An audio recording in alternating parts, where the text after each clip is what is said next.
ఎన్నికల వేళ ప్రచారంలో భాగంగా ముఖ్యమంత్రి జగన్మోహన్ రెడ్డి మేమంతా సిద్ధం బస్సు యాత్ర నిర్వహిస్తున్న విషయం తెలిసిందే. అయితే సీఎం జగన్ చేపట్టిన మేమంతా సిద్ధం బస్సు యాత్ర ముగిసింది. శ్రీకాకుళం జిల్లా టెక్కలిలో చివరి సిద్ధం సభతో ఈ యాత్ర ముగిసింది.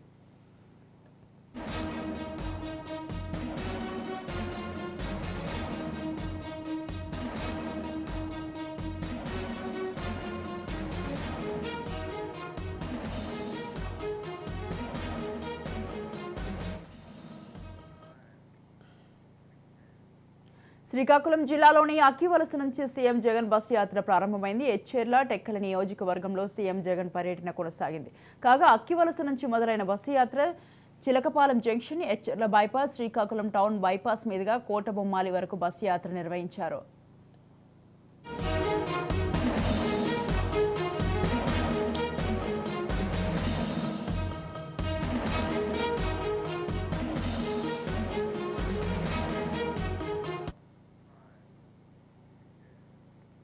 సీఎం జగన్ మొత్తం 22 రోజుల పాటు 86 నియోజకవర్గాల మీదుగా 2100 కిలోమీటర్ల మేర యాత్ర సాగింది. 16 బహిరంగ సభలు, 9 రోడ్ షోలు, 6 ప్రత్యేక సమావేశాలు నిర్వహించారు.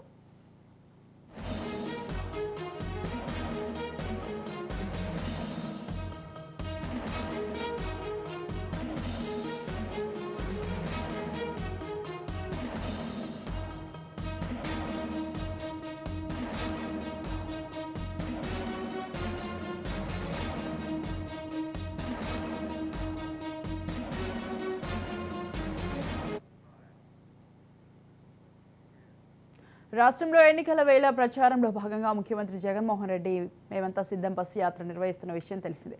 అయితే సీఎం జగన్ చేపట్టిన మేమంతా సిద్ధం బస్సు యాత్ర ముగిసింది. శ్రీకాకుళం జిల్లా టెక్కలిలో చివరి సిద్ధం సభతో ఈ యాత్ర ముగిసింది.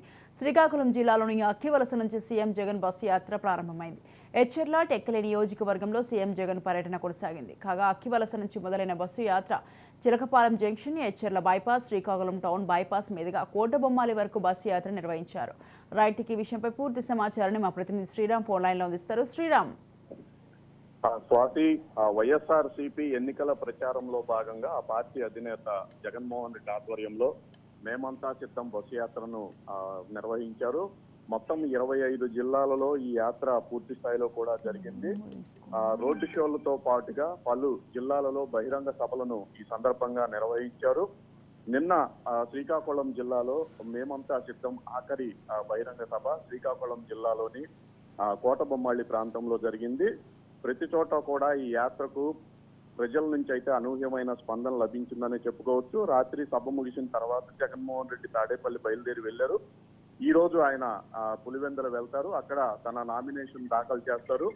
ఇప్పటికే ఆయన తరఫున ఆయన సస్పెండ్ పార్టీ ఒక నామినేషన్ దాఖలు చేశారు. అయితే ఈ రోజు నామినేషన్లకు ఆఖరి గడువు కావడంతో ఈ రోజు జగన్మోహన్ రెడ్డి కూడా నామినేషన్ దాఖలు చేస్తారు. ఆ తర్వాత ఆయన తిరిగి ఈ రోజు తాడేపల్లికి చేరుకుంటారు.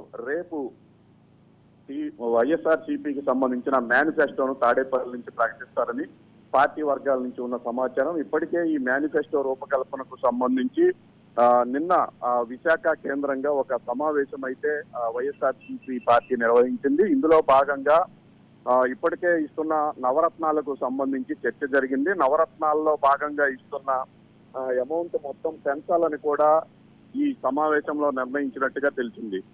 దీంతో పాటుగా విద్య, వైద్య రంగాలకు సంబంధించి ఇంకా ఎటువంటి పథకాలను బెనిఫిషియరీకి అందిస్తే బాగుంటుంది, అందించే మొత్తాన్ని కూడా పెంచాలా అనే అంశం పైన కూడా పూర్తి స్థాయిలో చర్చ జరిగింది.